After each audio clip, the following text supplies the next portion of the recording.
The Chumash people were and continue to be a Native American people of the southern and central coastal regions of current-day California. Their territory in the past included the Channel Islands and another smaller island, Anacapa. These are the same Channel Islands where UFOs and USOs have been sighted, with an uptick in sightings over the past 20 years.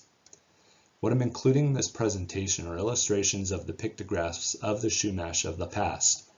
A high percentage of those pictographs have deteriorated or been destroyed over time. Some remain and have been closed off to the public in an attempt to preserve these ancient paintings of the past that many times depict what anthropologists and archaeologists refuse to believe may have been recorded in the ancient rock wall data. What you see here is from Kiama in the Chumash area, now present-day Santa Barbara County. As you gaze upon this illustration of the pictograph, notice we see what appears to be anthropomorphic and abstract figures. Some appear to be aerial bound, others appear to have plasma-like appearance. Together they seem to point towards one or multiple events seen in the sky at this location in the past. The Chumash and their ancestors have been in this location for at least 11,000 years. Many social scientists believe, or are beginning to believe, that the Chumash were visited by the Polynesians between 400 and 800 Common Era, based upon historical data and artifacts of those time periods. So we're already beginning to see a pattern of change in the belief system of greater worldwide contact between cultures and civilizations separated by great distances around the world. Why not also a record of the paranormal and other high strangeness events occurring that these ancient people of the past witnessed and recorded? Imagine what something like this could have done to these people's belief systems. The amount of high strangeness seen in the ancient paintings of the Chumash people takes on a high percentage of what they recorded on the rock walls at many sites. This too is from Kiama. Was this figure representing a shamanic figure? It's unknown. What we do know is that it's similar to other anthropomorphic figures seen throughout the world of what appears to be a horned being. That could have been an important culture figure wearing the horns of an animal, but notice what is below this figure's feet. This abstract feature is seen a lot throughout the Chumash region, especially in their pictographs, and it appears that those above or on top of the features are suspended or flying through the air. Again, Kiama, a very elaborate painting located in an extremely unusual spot. In order to get to this pictograph, one must crawl into a narrow crevice about 3 feet wide and 19 feet deep. It's hard enough to photograph within the crevice. Imagine having painted this pictograph inside the enclosed space. Why hide something of this nature, this detailed? Unless it was to protect sacred information, possibly an event so important it changed the way Chumash life existed, adding to religious beliefs of an entire culture. It almost looks like the sea and the sky became one, or at least there was great upheaval, potentially cataclysmic in nature. Or was it just a matter of events being seen in the sky above that was affecting what was taking place on the ground and sea below? These are design elements from several sites in the Kiama area that I've brought together. I found the metal left feature to look like an aerial vehicle from modern times. The other designs appear unusual, and I wanted them to be shared. All again, they're found in the same general area. Now, the original works are difficult to put a creation date on for 3 reasons.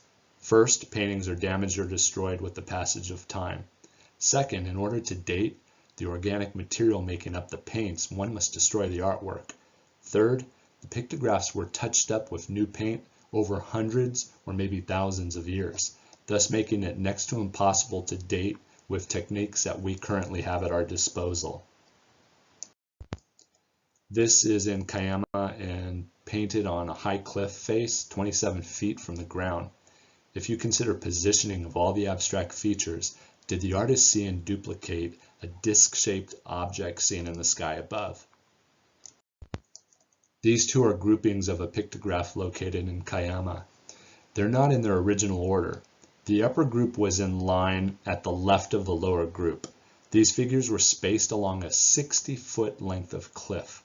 Because of little overhang protection on the cliff, the paintings are in very poor condition, many no longer able to be seen without special lighting.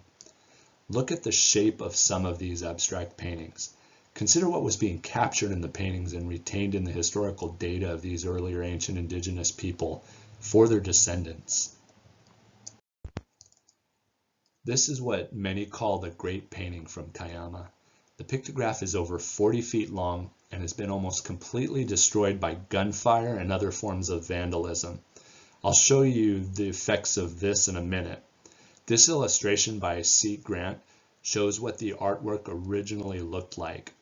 Something was seen in the heavens above. Look closely and you'll see what appears to be two different craft in the sky above, carrying several beings. They're interacting with something in the center that's potentially aerial phenomena or craft. Remember the amount of time that must have been required to create a 40-foot plus painting on rock. It's not easy, especially when considering the location that it's at, but necessary enough and important enough that it was created. What took place here in the past? Enlarged right side of the illustration created from pictures taken in the 1870s and early 20th century. This is the center and left side of the same illustration. This is what the pictograph looked like in the 1870s, already suffering from erosion by wind, water, and certain forms of vandalism. This is the pictograph in 1961, after being used for target practice by segments of the human population that are complete a-holes. Here we have fascinating subject matter in this pictograph that has survived the ages. The pictograph is located in the San Miguel Mountains of Kern County, California. The anthropomorphic figure that was painting using this blue, yellow, and red seems so similar to the representation of certain ancient gods out of Asia. Unfortunately, this pictograph was vandalized by someone chalking the artwork to make black and white photos in the mid-20th century. Getting past that, look at the subject matter. Again, similar to petroglyphs and pictographs around the world that may have been created to record an event happening in the sky, what some physicists believe were plasma events that were followed by catastrophic destruction to those that witnessed the event. But what is the being or figure seen interacting with the abstract features? As we've seen in many other parts of the world, events took place in the past that may have been recording unknown phenomena in the sky or the paranormal. I would lump in portals with that description. Only recently do we have the technology and understanding allowing for us to see other potential for what was being recorded, and not labeling everything as spiritual, mythology, or seen while using some form of narcotics.